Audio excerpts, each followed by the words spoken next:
This is Robert Townsend, and you're watching WRUG Media Group. It looks like we've got our special guest that is online for us, Mr. Robert Townsend. Can you hear us?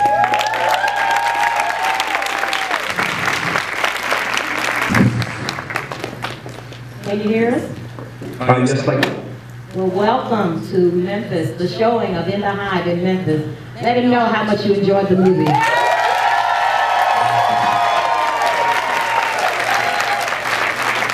Thank you. Thank you for joining us. We are so honored to have you be a part of this presentation. And thank you for choosing Miss Vivian Saunders as the person that you did a story about. It was a great story. We really enjoyed it. Well, you know, it was an honor to, Ray Ramsey worked with the Hive, and it was his idea to make it into a movie. And I just want to say thank you to Miss Saunders for allowing us to do her story. And, you know, because she, you know, was kind enough to give me interviews and talk about all the stuff that was going on at the school and allowing us to tell the story. And I'm really proud of the movie. But I just want to say thank you to her and thank you to James Bell and everybody down there because I think the film is going to help, you know, once, you know, it reaches and touches, people see it, I think it's going to touch a lot of lives in a good way. Yes, we think so too. Thank you. Well, I'd like to ask, how did you choose the characters to play Miss Saunders and Vivica Fox? How did you pair those people up with the people in the Hive? Well, when I met Miss Saunders, you know, and I felt her energy, I know a lot of people in Hollywood, and the first person that came to mind was Loretta Devine. And I was kind of like, you know, hopefully she will do the movie. You know, I think, you know, because Miss Saunders has a lot of energy and she's fearless, and I needed somebody that can get a little gritty but still classy and have fun with the role. And that's how, you know, Loretta came to mind. When we were initially doing the interviews, I met Mr. Bell, and, you know, Miss Saunders was like, you know, they call him the Green Mile Man or something. And I just remember it because, you know, Mr. Bell is like 6'4". And so then I saw Michael Clarke Duncan at a party, you know, in Hollywood, and I was like, hey man, I got this part. Would you like to play it? And he says, you know, Robert, anything for you. And that's how technology. One of the parents, you know, messing around with one of the behind the scenes. And I talked to Vivica Fox, and I just said, hey, I want to, you know, kind of push the envelope with this character. And she said, hey, Robert, I want to go there. Let's do something. And she created a character that, you know, there's some humanity there, but it's kind of, you know, a dark character. And then with the young actors, they all came and auditioned, and the gentleman who plays X, who I think is absolutely incredible, Jonathan McDaniels, I think he did a wonderful job playing that lead character. Well, the cast was outstanding, and they did a wonderful job. We're so sorry to hear about the departing of Michael Clarke Duncan. That was just a loss. So how are you going to handle that with, you know, as you continue on with the movie? You know, I got to tell you, that's probably the hardest thing for me to watch the movie now, because I think it's some of Michael's best work, and you know, he played a lot of characters in his career, but I think this was, you know, one of the most important for him. And, I know when we were doing that scene with the boys all lined up in the corner, the day we shot that scene, I got to the set, and when I got to the set that morning, Michael had everybody assembled in the room.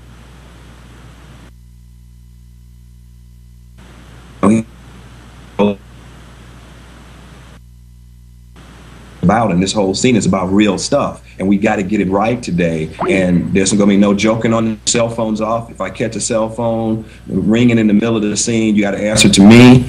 And so, you know, it was real. It was very real. Well, it appeared that way on the screen. It came out very real and very raw. Is there anyone in the audience that'd like to ask Mr. Townsend a question? Okay.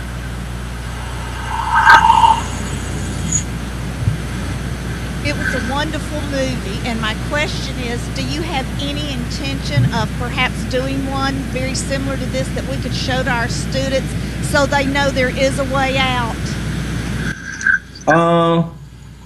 Well, I mean, you know, the idea of doing potentially a series about these boys has been, you know, bantered around and stuff. And so we're just trying to figure it out. I mean, tomorrow, Friday is the Image Awards, and Loretta is nominated in the Best Actress category. And so I think we'll get a lot of attention, and hopefully that will translate into somebody being interested in making this into a series.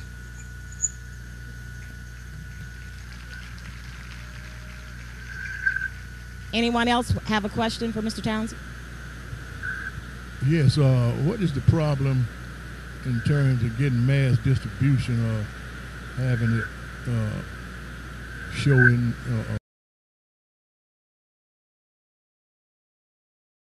Well, you know, I think part of the, I'm sorry, it's my phone, sorry. I think part of the problem is that these kinds of stories, the studios don't feel warrant distribution in theaters because, I don't know, I think on one part, you know, right now we're at a time in history where reality shows are the mainstay of television, and so the kids are being fed a lot of poison, a lot of just nonsense. And so I think a movie like this will kind of educate kids and educate parents, educate teachers. It'll wake them up on a different level. And I think sometimes, you know, when you think about Hollywood, they're just trying to make money, and the money is usually made with comedies. And so when you think about a dramatic film like this, it's very entertaining, I feel, but I think, you know, because I have my messages in there, I think people want to shy away because of that. Another question. Mr. Townsend, you pretty much kind of answered part of what I was wanting to ask. This is an R-rated film, but really most of the material that's in here is suggestive. And so did Hollywood have anything to do with the rating being R when there are other movies which are much more provocative and much more explicit? Is there some type of entertainment politics that sort of prompted? Well, you know what it is that because the profanity, they count every curse word in Hollywood, and so when the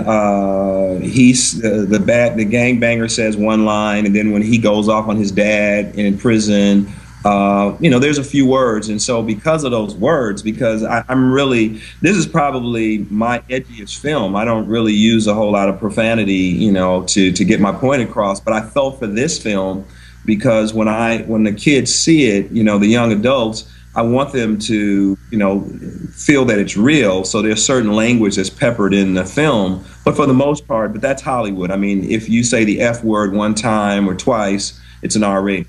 And so, you know, the film is going to hit television, and again, they'll bleep out the words. It's not really about that. It's really about the circumstance of the characters. But that's really why we got the rating, you know, of the R. And here wants to ask a question. Hi, Mr. Robert. I'm 17 years old, and a lot of my friends I have are in gangs and stuff, and I was just talking to one on the phone, and I was telling them how great this movie was, and they were just telling me, I told them what the story was, and shockingly they came out and told me, they were like, I want to get like how that character you were telling me X was. If we could show it to boys like my age, boys that are around me, do you think it can really impact our lives and like change us, even though it's rated R? I mean, we've seen worse things, but do you think it can really change African American boys as it is?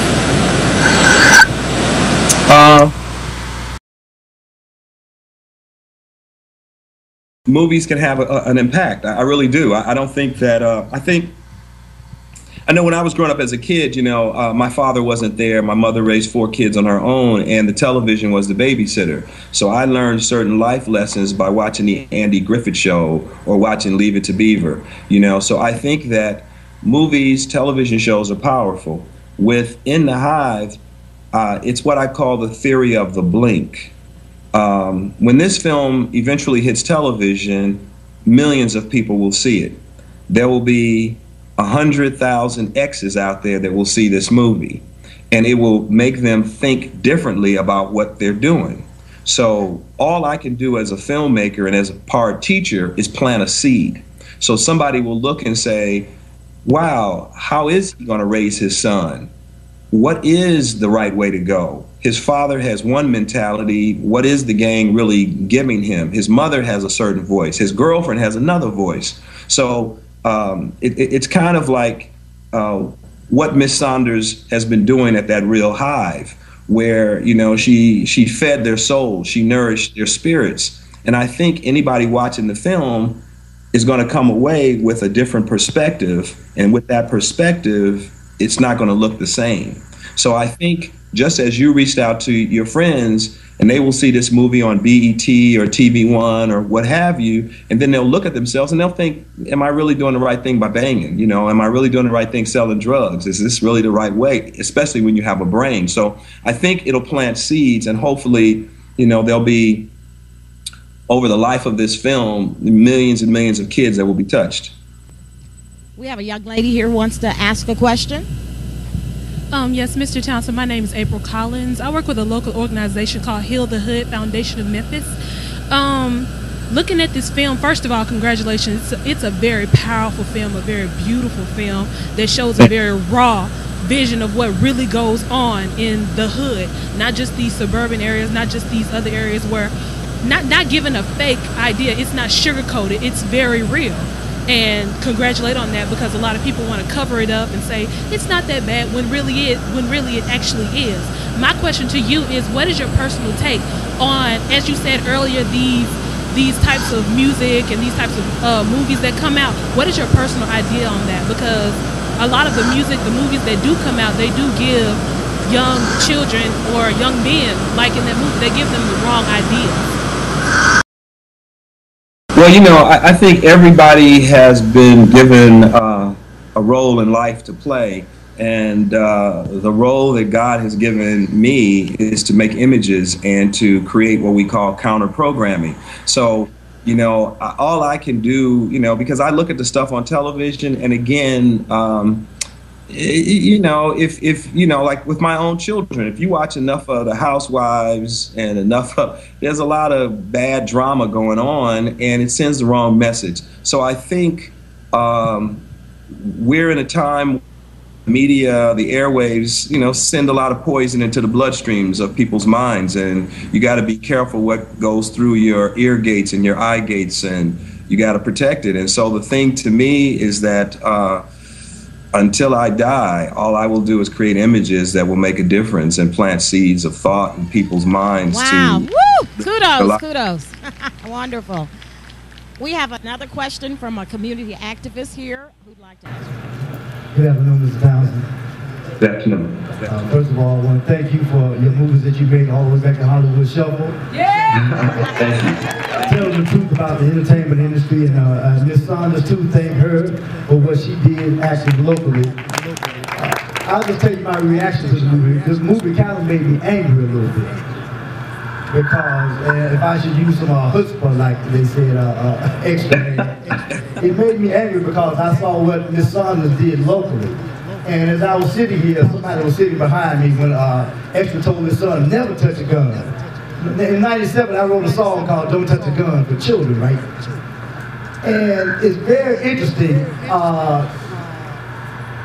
That song has been done, and I did a music video for it, and it's been very strange locally, because sometimes brothers who are trying to do something for real, they get pushed to the side. And it's very interesting when you see things like this, and as I said, it made me angry, because I know the programs that I do could have saved young men's lives, but it gets rejected, and it's very interesting. So I want to thank both of y'all for doing that, but also I want to say at the same time, what kind of resistance did you really get? And I guess I'm saying this to Miss Saunders too. What kind of resistance did you get, like you said, that you don't think that this something like this is really relevant? And you mentioned about planting seeds. So those of us who are acting locally and doing things on a broader scale too, what kind of resistance did you get in doing this, and how much resistance do you think you will get in the future with putting out something that's really for real like this? Well, I want to hear Ms. Saunders answer first. All right, here she is. The last part was what was the long question? How much resistance? Just how much resistance? Yeah, resistance that you get locally, because what you were doing, it seems like you got some sort of resistance. They said they couldn't fund you or something. Well, everything is becoming privatized, and I had conversations this afternoon. The prisons are privatized, the hospitals are privatized. So if everything is becoming privatized, like the prisons, that's a moneymaker for somebody. Exactly. Well, if you got little old me around here getting a program to keep the hoodlums out of jail, that's cutting somebody's money out. So what do you think? I mean, what do you think? It's about money, it's about politics.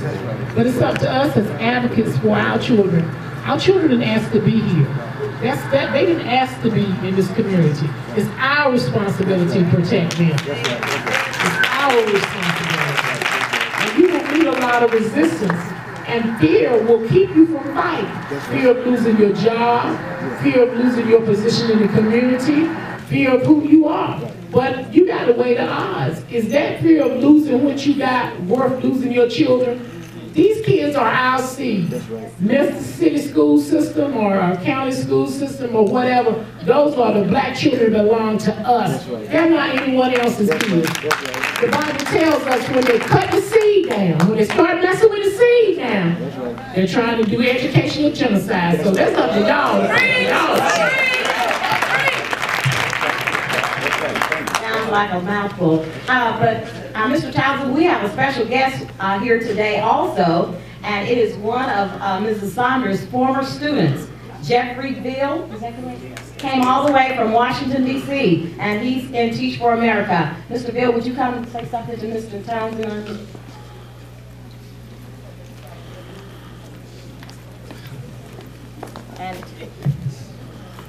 Good evening, Mr. Townsend. My name is Jeffrey Bill, and I am a product of Berkeley County.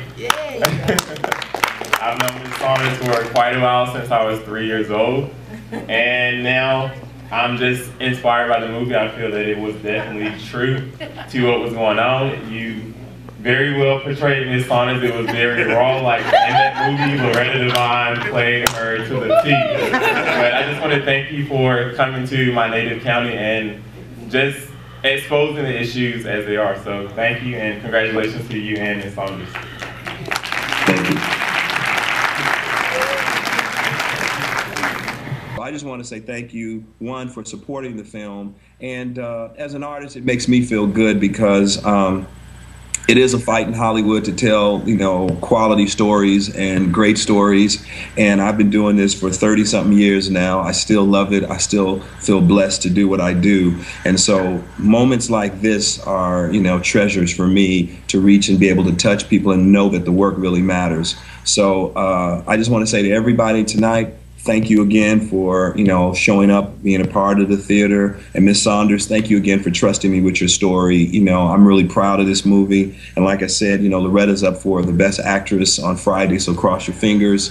And when the film hits television, hopefully, it'll be a beautiful virus that'll spread and life will be changed all across the country for years to come. And those exes out there that, are really brilliant minds will hopefully get to see a glimpse of themselves and eventually do the right thing. So, I just want to say thank you guys for, having this conversation with me.